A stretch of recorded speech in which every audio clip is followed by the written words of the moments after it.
욕먹으면 오래 산다라는 말이 있죠. 다른 사람들 비난 상관하지 않고 그냥 살면 스트레스가 적잖아요. 그래서 장수한다라고 얘기를 좀 하는데 반드시 그렇지만도 않은 것 같아요. 예를 들면 전 세계에서 욕 많이 먹는 사람들 손 꼽아 보면은 그 중에 한 명이 본디오 빌라도죠. 수많은 기독교인들이 사도신경을 통해서 본디오 빌라도가 예수님 죽였다고 고백을 하거든요. 우리 예배 시작하면서 오늘 사도신경 하면서 또 이렇게 얘기했습니다. 우리만 해도 벌써 몇 명이 본디오 빌라도가 예수님 죽였다고 얘기를 하겠습니까? 근데 본디오 빌라도가 말년이 안 좋았어요. 총독에서도 잘리고 그리고 여러 가지 서 있지만 하나같이 그 설이 비참하게 끝이 납니다. 자, 그런데 오늘 본문이 그 장면이에요. 본디오 빌라도가 예수님을 심판하는 장면인데, 재판하는 장면인데 마태는 왜 이 장면을 이렇게 기록을 하였을까? 그리고 하나님께서는 이걸 통해서 우리에게 어떤 은혜를 주시고자 하는지 우리가 또 고대하는 가운데 이 본문의 말씀을 좀 함께 나눴으면 좋겠습니다. 지금까지 예수님이 그리스도로서 하나님 나라를 세우시겠다 말씀하셨는데 종교 지도자들은 그러한 예수님을 죽이려고 하는 거예요. 그래서 지난 시간에는 산헤드린이라는 이스라엘 최고의 회의를 열어서 사형 때리고 끝을 내야 되는데 끝을 못 냈어요. 오늘 본문 시작할 때 보면 총독 앞에 섰다라는 표현이 나오는데, 왜냐하면 자기들이 이스라엘 내에서는 최고야 하지만 사형권이 없어요. 왜냐하면 당시는 이스라엘은 로마 식민지였어요. 따라서 식민지 백성으로서 사형권이 없기 때문에 로마 총독에게 사형권이 있습니다. 그 로마 총독에게 그래서 결박해서 지금 잡아온 장면입니다. 총독은 이제 거버너 아니면 로만 프로큐레이터 이렇게 표현하는데 군대를 갖고 있어요. 그래서 점령지에서 치안을 유지하고 세금을 징수합니다. 그래서 이제 로마로 보내는 역할을 감당하는 거죠.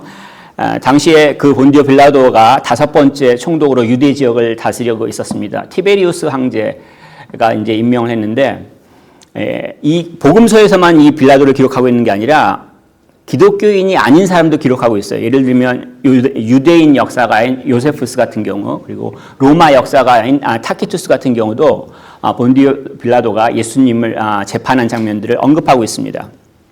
그리고 1961년에 가이사랴에서 빌라도 스톤이, 파일럿 스톤이 발굴됐어요. 이 가이사랴가 2군데 이상이 되는데 하나는 빌립보 저 북쪽 지역이고요.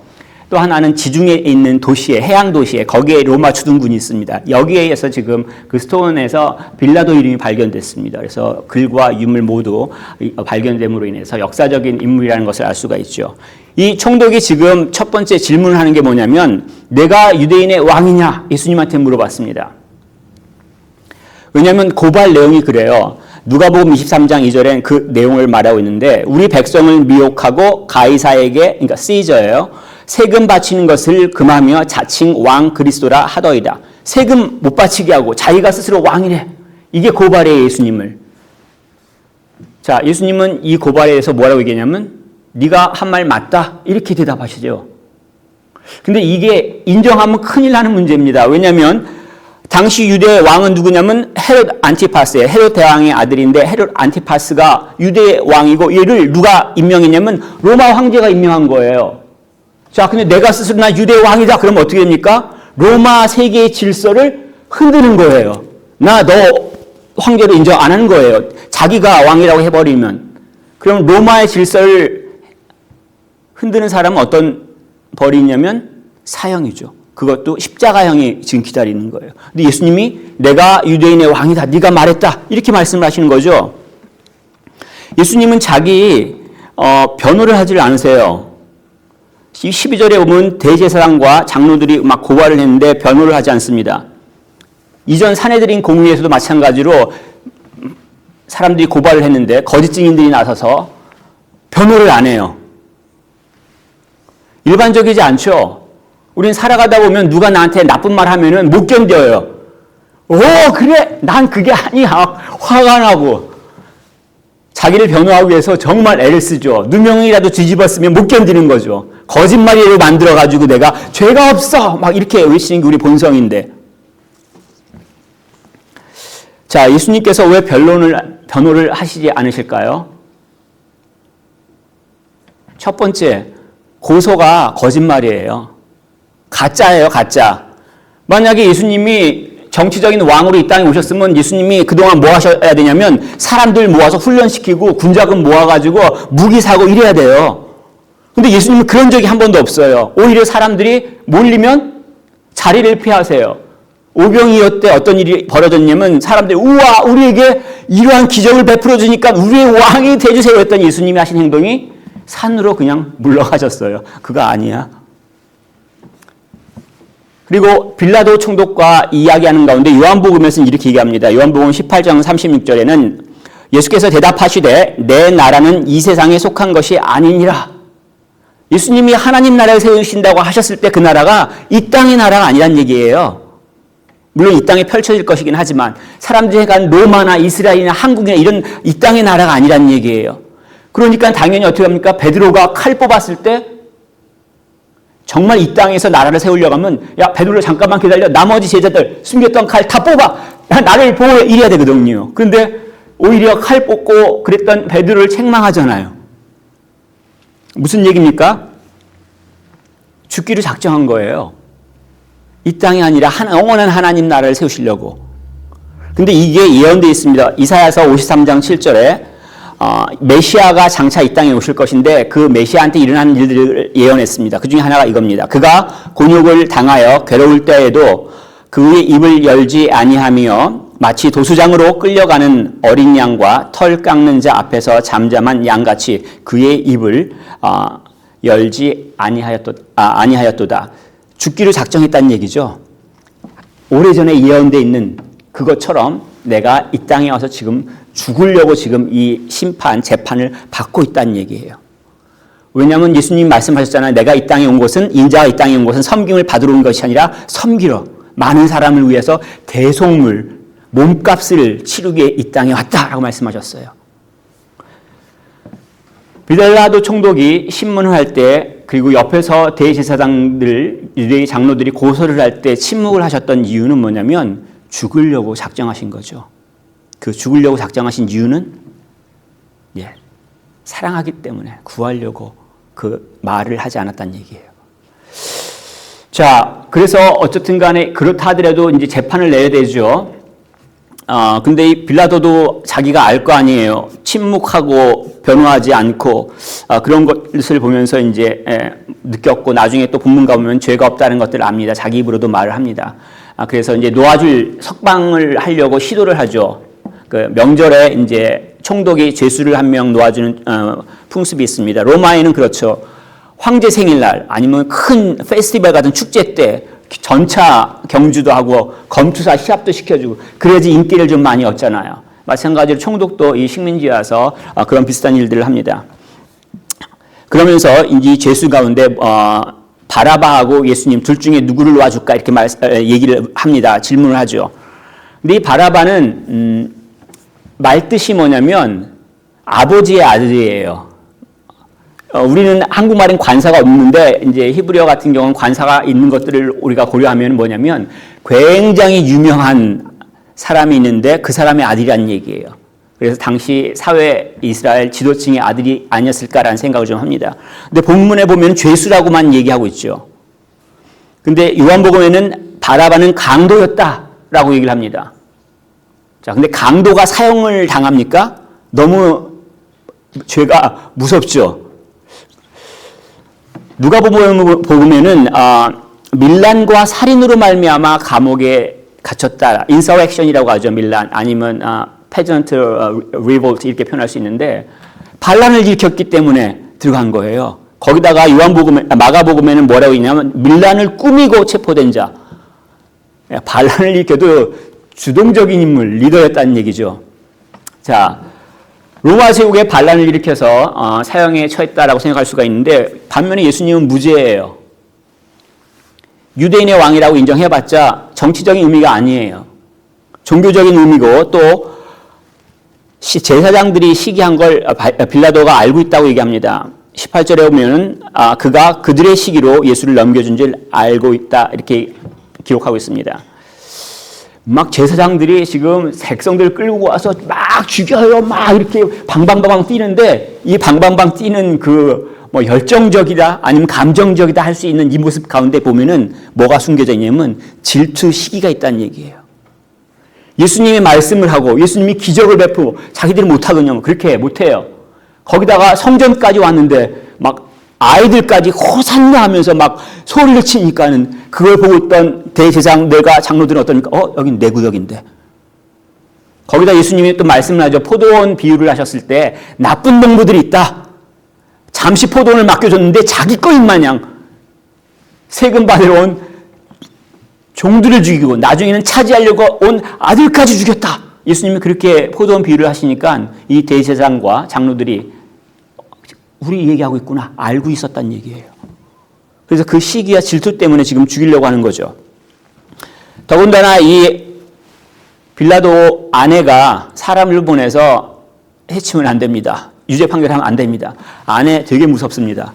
아내가 사람을 보내서 딱 그런 충고를 하니까 당연히 어떻게 해요? 들어야죠.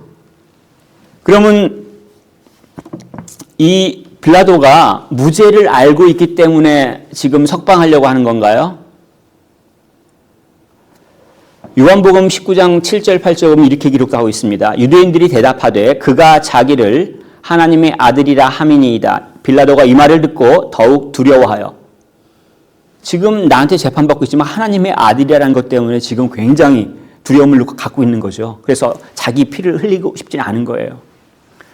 그런데 어떻게 합니까? 바라바냐 예수냐 이렇게 물어봤는데 제사장들과 서기관들, 장로들이 사람들을 막 선동하잖아요.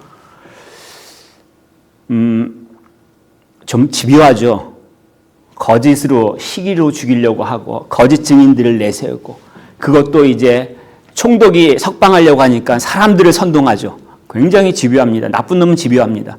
자, 근데 사람들도 참 어리석어요. 사실이 아닌데도 선동당해요. 사실은 관심이 없는 거죠. 갖고 있는 것들을 쏟아놓을 때를 찾고 있는 것뿐이에요.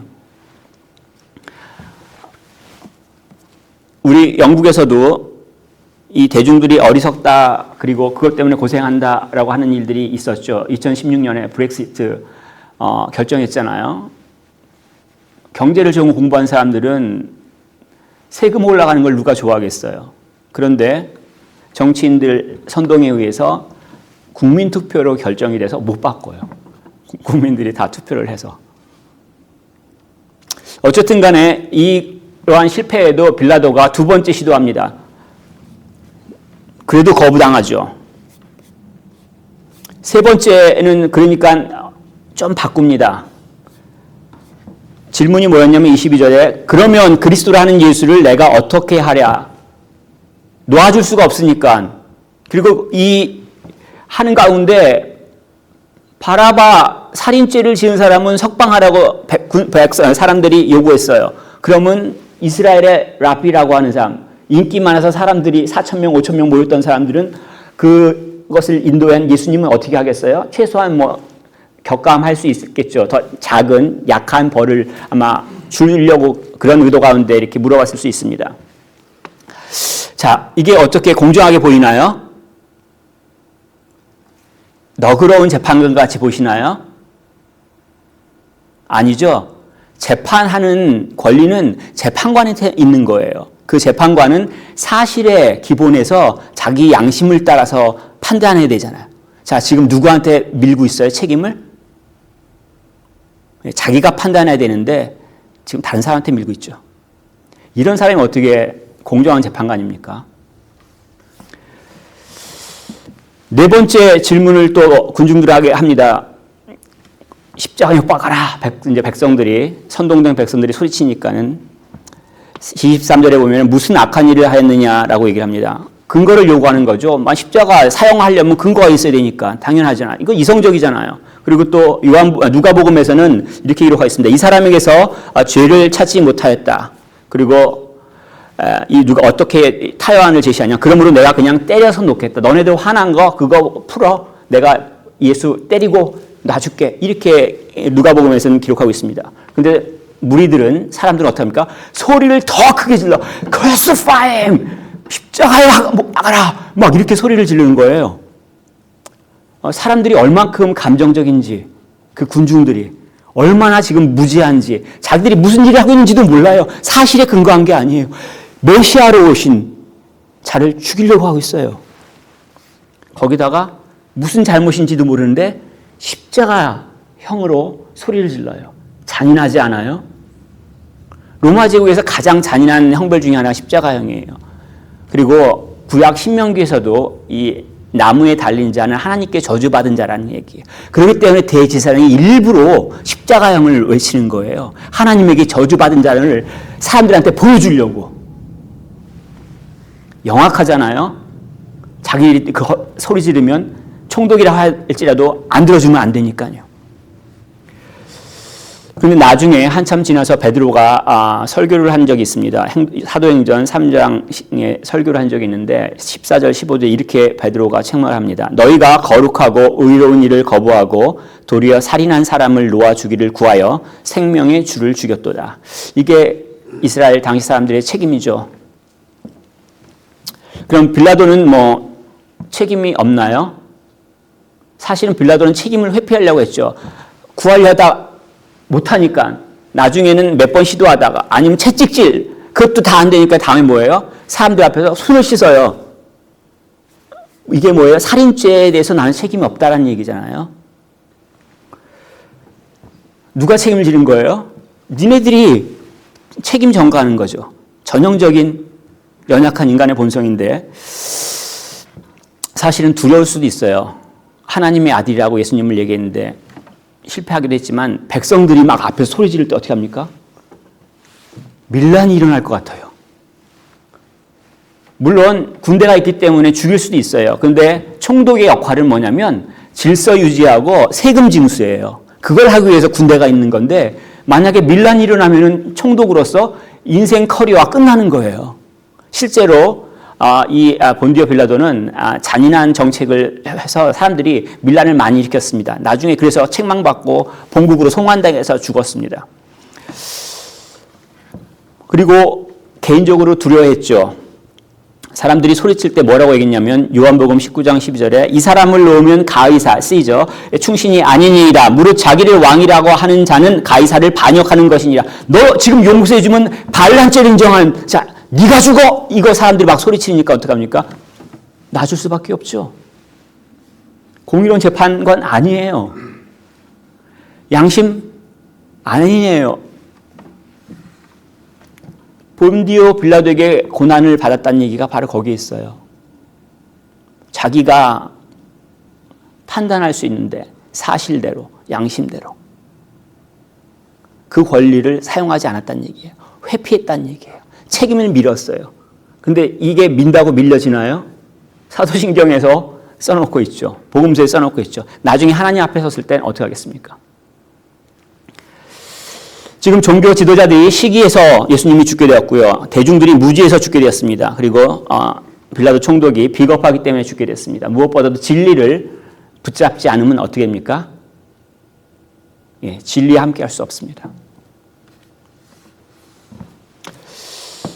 자, 이러한 판결을 통해서 이제 채찍질을 당하고 십자가형을 이제 받게 되는데 여기서 보면 뒤바뀐 운명을 발견하게 됩니다. 바라와 예수님이죠. 채찍질을 하고 십자가형 전에 그렇습니다. 왜냐하면 그냥 십자가형을 달아놓으면 일주일 동안 매달려 있을 수가 있어요. 피를 흘리면서. 그래서 어느 정도 힘을 빼는 거죠. 당시 채찍질은 가죽으로 여러 갈래로 만들고 끝에는 이제 짐승의 뼈나 금속 납덩어리를 좀 닳습니다. 그래서 이걸 휘두를 때 살갗이 찢어지기도 하지만 뼈가 파이기도 하죠. 그래서 율법에 의하면 40대를 못 때리게 만들었어요. 왜냐하면 그 정도 때문에 사람이 죽기 때문에 그렇습니다. 그런데 어쨌든 간에 그 전에 죽는 사람들도 좀 발생하기도 합니다. 근데 이 채찍질을 누가 맞아야 되냐면 사형 언도를 받았던 바라바가 지금 그 채찍질을 당해야 되죠. 그리고 나중에 십자가형을 당해야 되죠. 근데 지금 바뀌었어요. 바라바가 서 있어야 할 자리 가운데 예수님이 가서 서 계시는 거예요. 예수님이 자유롭게 놓아져야 되는데 바라바가 지금 자유롭게 놓아지고 있어요. 죽음에서 해방되는 자가 있고 또 대신 죽는 자가 있는 모습을 발견하는 것, 이건 사실 성경에 계속 나오는 얘기입니다. 구약 성경에 우리가 죽어야 되는데 대신 짐승을 죽이는 일들이 있죠. 이걸 뭐라고 하냐면 제사라고 해요. 내가 잘못했으니까 내가 피를 흘려야 되는데 대신 짐승이 피를 흘려서 대신 죽이는 방식을 취해요. 한 생명이 살아나려면 다른 생명이 죽을 수밖에 없어요. 왜냐하면 생명이 내 거라고 생각하는데 생명은 주어진 거예요. 그리고 생명의 주인은 하나님이에요. 그렇기 때문에 그 하나님 앞에 그 책임을 묻고 책명이 있습니다. 근데 이러한 사건들 가운데 구약에 보면 역사적인 사건 가운데 이런 일이 발생했습니다. 어떤 일이 발생했냐면 북이스라엘에 아합이라는 왕이 있었어요. 근데 아람 왕 벤하닷이 북이스라엘 쳐들어왔어요. 그때 막 무서워 떨고 있는 이 아합 왕에게 하나님께서 어떻게 사자를 보내서 말씀하셨냐면 네가 이길 것이다. 네가 크게 이길 것이다. 그리고 이기면 반드시 원수인 벤하닷을 죽여라. 이렇게 말씀하셨어요. 근데 실제로 전쟁이 일어나서 이스라엘이 완전히 아람 당시 최고의 군대를 이겨버렸어요. 벤하닷이 어떻게 돼요? 막 무릎을 꿇고 겸손하게 빌면서 살려달라고 그래요. 그러니까 이 아합 왕이 자기가 어깨가 막 펴지잖아요. 살려줘요. 이때 하나님께서 선지자를 보내서 하신 말씀이 있습니다. 열왕기상 20장 42절 그가 왕께 아뢰되 여호와의 말씀이 내게 멸하기로 작정한 사람을 내 손으로 놓았은즉 내 목숨은 그의 목숨을 대신하고 내 백성은 그의 백성을 대신하리라 하셨나이다. 죽을 자를 살렸으니까 네가 죽어라 이거예요.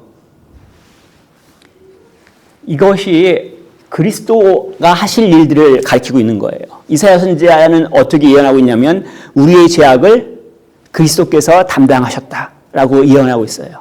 담당하실 것이다. 그가 찔리는 건 그가 상함을 받는 것 우리 때문이라는 것을 예언하고 있죠. 예수님은 내가 온 건 그것 때문이다라고 하죠.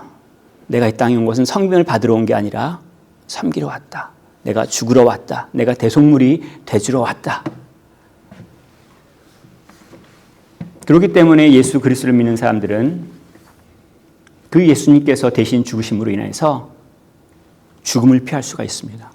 죽었다 하더라도 예수께서 부활하신 것처럼 다시 일어날 수가 있어요. 자리를 바꿨다는 얘기예요. 우리 운명의 자리를 예수님께서 바꾸시기 위해서 이 부당한 재판을 받으시고 채찍질을 당하시고 십자가에 올라가셨다는 것을 가르쳐주고 있습니다. 예수님께서 불의한 재판을 받으신 것, 이건 역사적인 사실이죠. 본디오 빌라도라고 하는 그 로마 총독에 의해서 받으셨고 이것은 이전에 예언되어 있던 것들, 한 생명을 살리기 위해서 대신 죽으실 것이다라고 한 예언을 예수님이 성취하셨다는 얘기예요. 내가 예수를 그리스도로 믿는다면 감사할 수 있습니다. 죽어야 할 내가 대신 살아날 수 있기 때문에 그렇습니다. 이것은 마치 우리의 영혼이 살아나고 육신이 살아나는 것뿐만이 아니라 지금 내 영혼이 죽음에 처해 있다 할지라도 내 마음이 지금 너무 힘들다 할지라도 마찬가지로 살아날 수가 있어요.